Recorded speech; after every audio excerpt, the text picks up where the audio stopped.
Hello friends, आप सभी का स्वागत है आज के नए क्लास में, जिसमें आज फ्रेंड्स हम लोग पढ़ेंगे भारत के भौगोलिक विस्तार। ठीक है, भारत के विस्तार पढ़ेंगे, जिसमें हमने जो है कि पूरे जो है कि 33 क्वेश्चन लिया है। ठीक है, इसमें से देखिए आप कितना सही कर पाते हैं। इतना फिर सब लोग कर लेते हैं अगर, तो इसमें से आपके जो है कि 1 या 2 नंबर आपके एग्जाम में यहाँ से पूछे जाते हैं।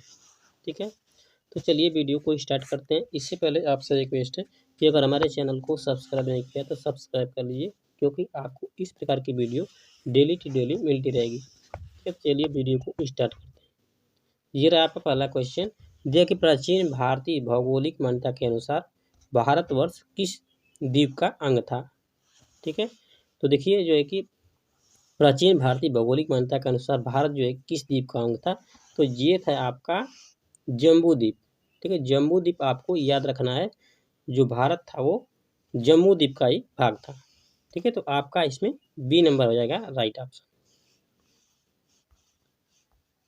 तो ये रहा आपका क्वेश्चन नंबर 2, देखिए सर्वप्रथम इंडिया शब्द का प्रयोग भारत के लिए किस भाषा में किया गया। ठीक है, इंडिया के लिए जो शब्द का प्रयोग किया गया था वो भारत के लिए किस भाषा के लिए किया गया था। देखिए ये किया गया था आपका ग्रीक भाषा के लिए। ठीक है, याद रखना है आपको, बी आपका राइट हो जाएगा, इसमें ग्रीक भाषा के लिए किया गया था। तो ये रहा आपका क्वेश्चन नंबर 3, ये कि भारत की मुख्य भूमि की दक्षिणतम सीमा क्या है। ठीक है, तो भारत की मुख्य भूमि की दक्षिणतम सीमा आपकी जो होती है वो होती है आपकी 8 डिग्री 4 मिनट उत्तरी अक्षांश। ठीक है, आपको याद रखना है। ठीक है, जी रहा आपका क्वेश्चन नंबर 4, ये कि भारतीय मान्यता मानक समय आधारित है। ठीक है, भारतीय मानक समय आधारित है, किस पे आधारित है, तो ये देखिए आपका है 82.5 डिग्री पूर्वी देशांतर। ठीक है, 82.5 डिग्री पूर्वी देशांतर इलाहाबाद के नैनी से। ठीक है, आपको सी नंबर इसमें हो जाएगा आपका राइट। ये रहा आपका क्वेश्चन नंबर 5, दिए कि भारत का प्रमाणिक समय उस स्थान का स्थानिक समय है जो स्थित है। ठीक है, तो कहाँ स्थित है, तो देखिए आपका ये जो है इलाहाबाद के समीप स्थित है। ठीक है, याद रखना है आपका इलाहाबाद जो है यूपी में पड़ता है, इसी के समीप जो है कि आपका प्रमाणिक समय जो है कि स्थानिक समय स्थित है। ये रहा आपका क्वेश्चन नंबर 6, दिया है कि इंडियन स्टैंडर्ड टाइम और ग्रीनविच मीन टाइम में कितना अंतर है। ठीक है, तो कितना का अंतर है, तो देखिए आपका जो है कि इसमें अंतर है आपका ऑप्शन नंबर सी, यानी 5.5 घंटे का अंतर। ठीक है, कितने घंटे का, 5.5 घंटे का, तो इसमें हो जाएगा आपका ऑप्शन नंबर सी राइट। ये रहा आपका क्वेश्चन नंबर 7, दिया कि भारत का ध्रुव दक्षिणी भाग की भूमध्य रेखा से दूरी कितनी है। ठीक है, तो कितनी दूरी है, तो ये है आपकी 876 किलोमीटर। याद रखना है आपकी दक्षिणतम भाग की भूमध्य रेखा से दूरी जो है आपकी 876, याद रखना है। ये रहा आपका क्वेश्चन नंबर 8, दिया कि भारत की स्थलीय सीमा की लंबाई कितनी है। ठीक है, तो देखिए स्थल सीमा की अगर बात की जाए तो स्थल सीमा की लंबाई जो है कि ये होता है आपका 15,200। ठीक है, आपको इसमें याद रखना है स्थल सीमा की लंबाई होती है 15,200। ठीक है, ये आपका करेक्ट आंसर है।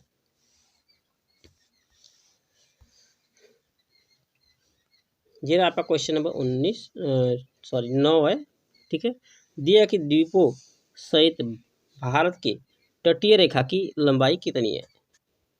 ठीक है, तो तटीय रेखा की लंबाई कितनी है, देखिए आपकी जो तटीय रेखा की लंबाई है पूरे 7,516। ठीक है, 7,516 है, याद रखना है आपको। ऑप्शन नंबर इसमें हो जाएगा आपका सी राइट। ठीक है, ये डी नहीं होगा, सी हो जाएगा, मिस्टेक हो गया। ठीक है,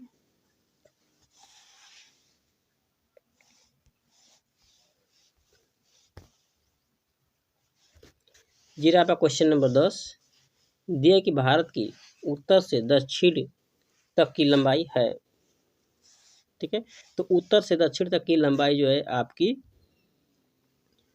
कितना है, तो 3214 किलोमीटर। ठीक है, याद रखना है आपका उत्तर से दक्षिण जो है कि 3214 किलोमीटर, और पूरब से पश्चिम जो होती है आपकी 2933, याद रखना है। ठीक है, 2933 किलोमीटर। ये आपका क्वेश्चन नंबर 11। दे कि भारत की पूर्व से पश्चिम तक की लंबाई है। ठीक है, तो पूर्व से पश्चिम तक कितने हैं, अब आपकी याद रखना है 2933 किलोमीटर। ये आपका क्वेश्चन नंबर 12। दिए कि भारत की तट रेखा की लंबाई है। तो तट रेखा की लंबाई देखिए कितनी है, तो ये है आपकी 6100 किलोमीटर। याद रखना है आपको 6100 किलोमीटर। आपका ऑप्शन ए हो जाएगा इसमें राइट। ये रहा आपका क्वेश्चन नंबर 13। दे कि भारत का क्षेत्रफल विश्व के कुल क्षेत्रफल का कितना है। ठीक है, तो देखिए जो है कि भारत का क्षेत्रफल जो है विश्व के क्षेत्रफल का कुल जो है कि आपका 2.4% है। ठीक है, 2.42 दिया जाता है। ठीक है, आपका 2.42 दिया रहता है, आपको याद रखना है। इसमें लिखा है 2.4, तो ऑप्शन बी हो जाएगा इसमें राइट। ये आपका क्वेश्चन नंबर 14। दिए कि भारत के कुल क्षेत्रफल का कितना प्रतिशत भाग पर्वतीय क्षेत्र यानी माध्य समुद्र तल से 2135 मीटर या अधिक ऊंचाई के अंतर्गत आता है। ठीक है, तो कितना आता है, तो ये आता है आपका 10.7%। ठीक है, ऑप्शन ए याद रखना है इसमें 10.7%।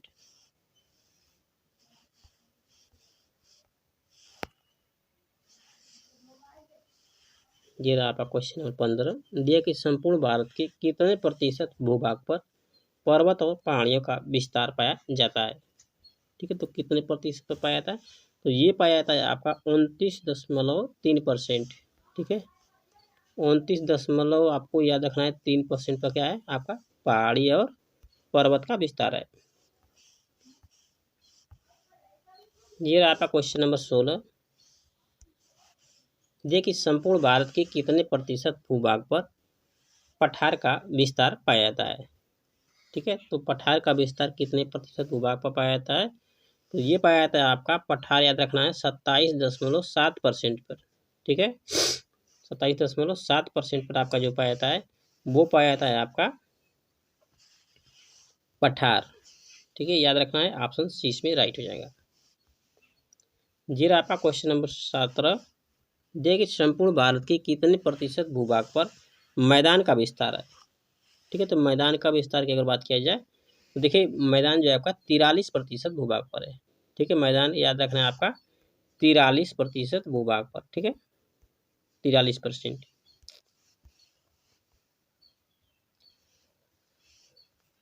ये रहा आपका क्वेश्चन नंबर 18। देखिए भारत की प्रादेशिक जल सीमा समुद्री तल से तट से कितनी समुद्री मील की दूरी तक है। ठीक है, तो कितनी समुद्री मील तक है, तो ये है आपका 12 नाटिकल मील। याद रखना है आपको ऑप्शन ए इसमें हो जाएगा 12 नाटिकल मील। इसमें मील लिखा है तो मील ही याद रखेंगे।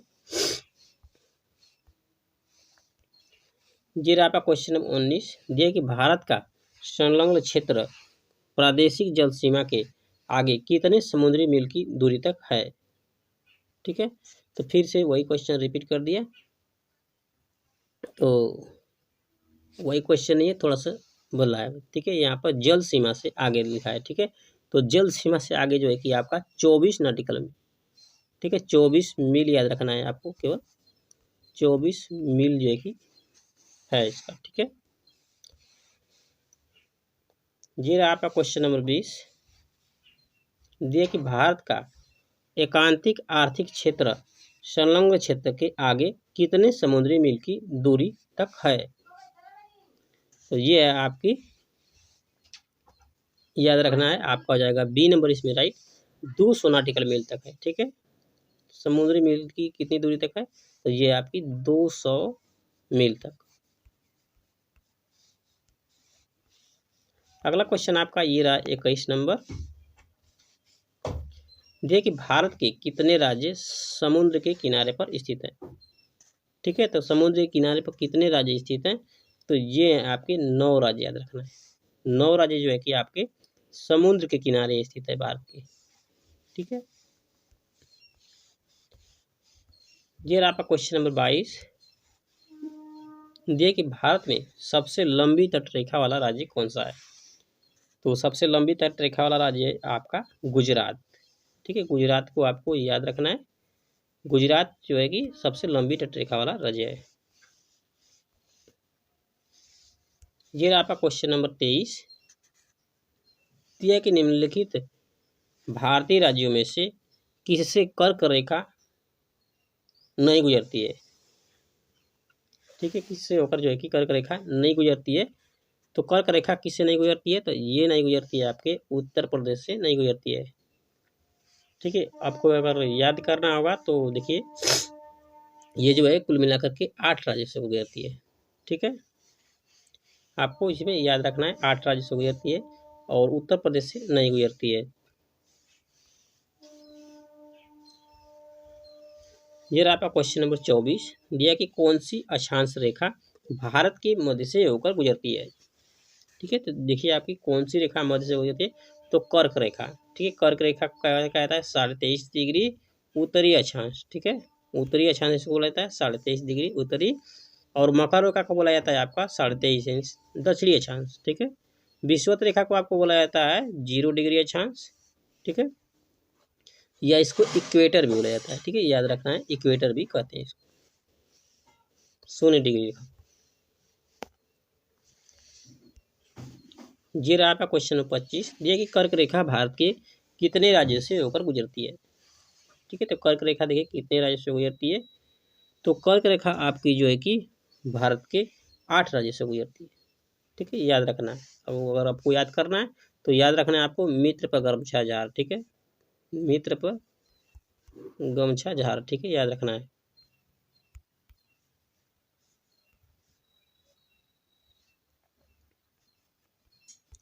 मित्र पर गमछा झार याद रखना है, तो आपको जो है कि इससे आपका जो है कि सभी जो है कि 8 राज्य मिल जाएंगे। ठीक है, ये रहा आपका क्वेश्चन नंबर 26। दिया कि निम्नलिखित में से किस राज्य से होकर कर्क रेखा नहीं गुजरती है। ठीक है, तो कर्क रेखा जो है कि किस राज्य से होकर नहीं गुजरती है, तो ये आपके उड़ीसा से नहीं गुजरती है। ठीक है, उड़ीसा आपको याद रखना है, ओडिशा। ठीक है, ओडिशा से होकर जो है कि कर्क रेखा नहीं गुजरती है। ये रहा आपका क्वेश्चन नंबर 27। देखिए कि भारत का वह राज्य जिससे होकर कर्क रेखा गुजरती है। ठीक है, देखिए कर्क रेखा किससे होकर गुजरती है, तो आपका हो जाएगा झारखंड। ठीक है, आप झार लिखे थे ना, झार, तो झ से क्या हो जाएगा, झारखंड। ठीक है,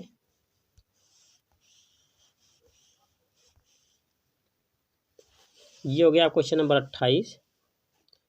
देखिए कि भारत की मुख्य भूमिका दक्षिणतम नोक कौन सा है। ठीक है, तो भारत की मुख्य भूमिका जो दक्षिणतम नोक है वो है आपका केप कोमेरिन। याद रखना है आपका, केप कोमेरिन जो है कि भारत का दक्षिणतम नोक है।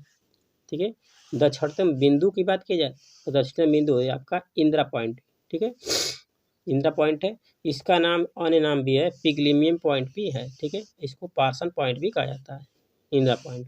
ठीक है, ये रहा आपका क्वेश्चन नंबर 29। देखिए कि भारत के दक्षिण में सबसे दूर स्थल कौन सा है। ठीक है, तो सबसे दक्षिण में जो है कि दूर स्थल आपका जो है कि कौन सा है, तो ये आपकी इंदिरा पॉइंट। याद रखना है आपको, सी नंबर इसमें आपका राइट हो जाएगा। इंदिरा पॉइंट जो है कि सबसे दूर स्थल है। ये आपका क्वेश्चन नंबर 30। देखिए इंदिरा पॉइंट का अन्य नाम है। ठीक है, तो इंदिरा पॉइंट का अन्य नाम भी है, तो इसमें से आपका हो जाएगा पार्सन पॉइंट। ठीक है, लाइचिंग, और आपका जो है कि पिगमिलियम पॉइंट भी इसका नाम है। ठीक है, तो आपका इसमें कौन सा राइट हो जाएगा, तो हो जाएगा आपका सभी। ठीक है, सभी इसका नाम है, पार्सन पॉइंट, लाइचिंग और पिगमिलियन पॉइंट भी इसका नाम है। ठीक है, तो इसमें आपका सभी राइट हो जाएगा। ये रहा आपका क्वेश्चन नंबर 31। दिए कि निम्नलिखित में से कौन सा स्थान भूमध्य रेखा के निकट स्थित है। ठीक है, तो भूमध्य रेखा के निकट में कौन सा स्थान स्थित है, तो ये है आपका इंदिरा पॉइंट। ठीक है, आपको याद रखना है इंदिरा पॉइंट जो है कि भूमध्य रेखा के निकट है। ये रहा आपका क्वेश्चन नंबर 32। दिया कि भारतीय भूभाग का सर्वाधिक उत्तरी भाग है। तो भारतीय भूभाग का सर्वाधिक जो उत्तरी भाग है उसको कहते हैं हम लोग इंदिरा कॉल। ठीक है, आपको याद रखना है जो उत्तरी बिंदु है उसको कहते हैं इंदिरा कॉल। ठीक है, जो पश्चिमी बिंदु है उसको कहता है सर क्रीक। Sir creek. और पूर्वी पूर्वी जो है उसको कहता है वालांगू। ठीक है, वालांगू कहते हैं। ये रहा आपका क्वेश्चन नंबर लास्ट 33 नंबर। दिए कि भारत का दक्षिणतम स्थान इंदिरा पॉइंट निम्नलिखित में से कहाँ स्थित है। ठीक है, तो ये कहाँ पे स्थित है। देखिए दक्षिणतम बिंदु जो है कि इंदिरा पॉइंट जो है कि आपका अंडमान निकोबार द्वीप समूह में स्थित है। ठीक है, तो आपको याद रखना है ऑप्शन नंबर इसमें हो जाएगा डी राइट, अंडमान निकोबार द्वीप समूह। ठीक है, इसी के साथ फ्रेंड्स आज की क्लास को समाप्त करते हैं। फिर मिलेंगे आपसे अगले वीडियो में, तब तक के लिए धन्यवाद।